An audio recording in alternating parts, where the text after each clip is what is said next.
Let me take a few minutes to talk to you about a principle that I think is really helpful as you develop as a calligrapher. And I owe all of this to my good friend Don King, who's the only master calligrapher I know. I think he's probably the only master calligrapher within 100 miles of where I live.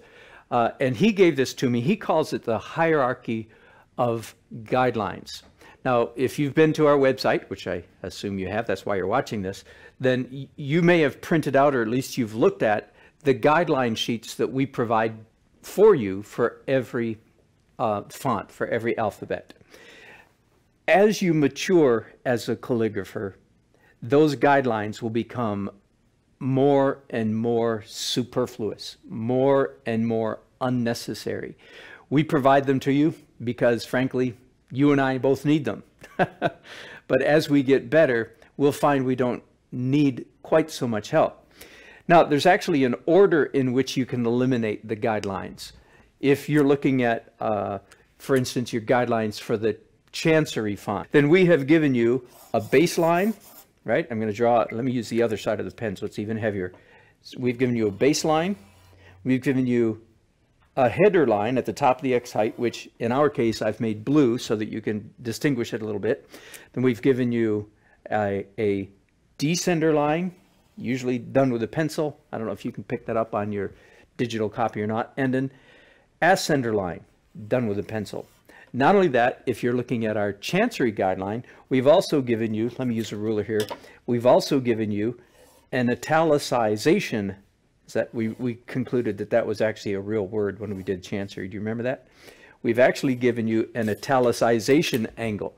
And all of those lines are very helpful when you're first getting started doing calligraphy. If this was for an unseal, then it wouldn't be italics. The lines would be strictly vertical. So we've given you lots of framework, lots of structure. And believe me, for those of us who are just getting started, or those of us who are not master calligraphers, all of those lines are very helpful. But what you want to be able to do as you progress and as you mature as a calligrapher is you want to be able to remove some of those aids one at a time. And Don says the first one that you can eliminate is the italics line. You can eventually be able to keep that angle no matter what letters you're writing, no matter what line you're writing on, you're going to keep that angle. So you could actually do this if you're interested digitally with the copy that we give to you. Come in here and erase some of those marks if you have the right program.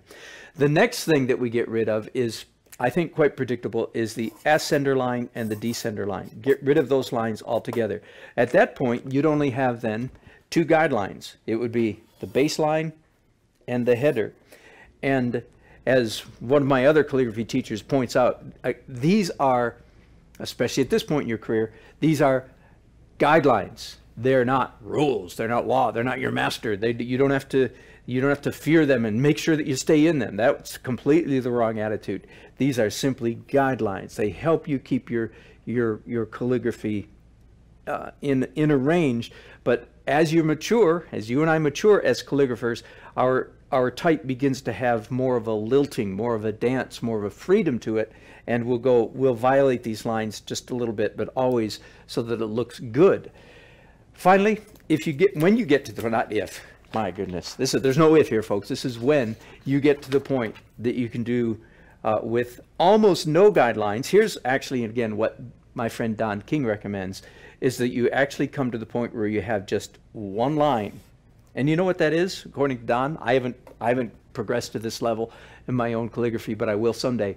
And that is actually located at the middle of the letter. So if we were doing an unseal A, for instance, the guideline, which of course would be in very light pencil, not in a big blue mark like this, would be there.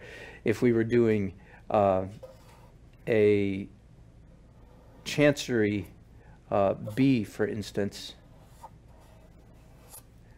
that line might be in the middle, so that we still keep it helps us keep our text level, which is one of the biggest challenges, and yet it allows a great deal of freedom. So there you have it. Start out with lots of crutches. As you mature as a calligrapher, you throw away one crutch, one guideline, and so on and so forth, till you're doing the whole thing with probably just one guideline right to the middle of the letter. So that's what I call, based on my good friend Don King, that's what I call the hierarchy of guidelines.